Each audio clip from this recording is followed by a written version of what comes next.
What's the vibe like right now with young Republicans? Oh, we are feeling victorious. I think it's going to go down in the history books. It's going to be up there with, like, the fall of Rome. Maybe. Us guys, we do like talking about the Roman Empire. Love talking about the Roman, and like doing the salute, too, apparently. Oh, Jesus.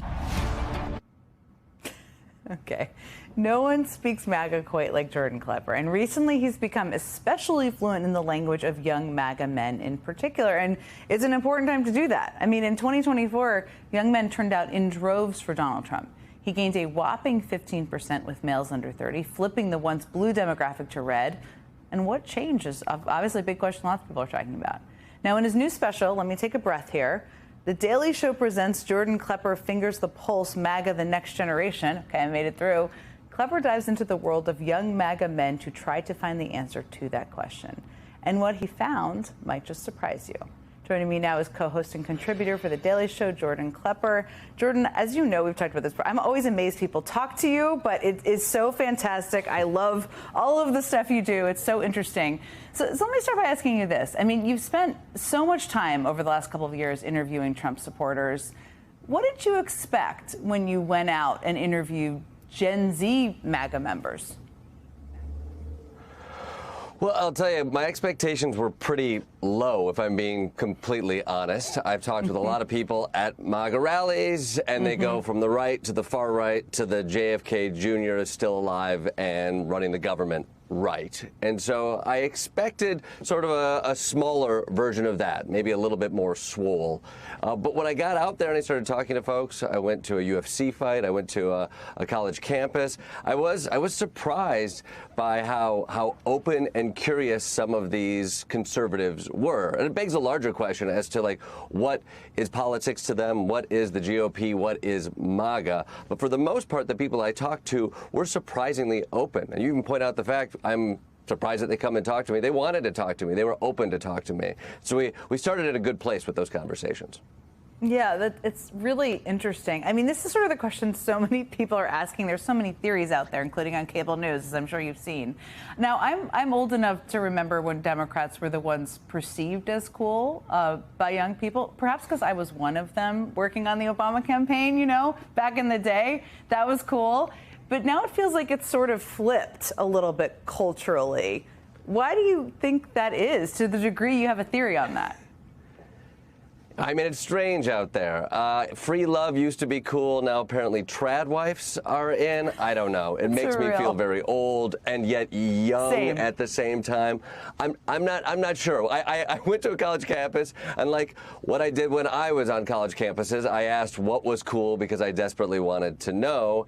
And quite frankly, it's not as if Donald Trump is cool. To some people, it was. These are people who are looking for identities. Now I think attention is cool. Turning Point came to Texas A&M, and Charlie Kirk is famous, and he has attention, and people saw attention, and they equated that with cool. And so I think when you have this younger generation that is pulled to the MAGA movement, first and foremost, what they're pulled to is what is getting attention online. It's not necessarily kids who wanted to grow up to become lawyers and doctors. These are kids who want to grow up to become influencers, and attention is the number one thing in the influencer economy, and they see that in the right, and they see Donald Trump coming on podcasts they pay attention to. They see short clips of Charlie Kirk owning people online, and they start to develop an identity around what seems to work in their minds.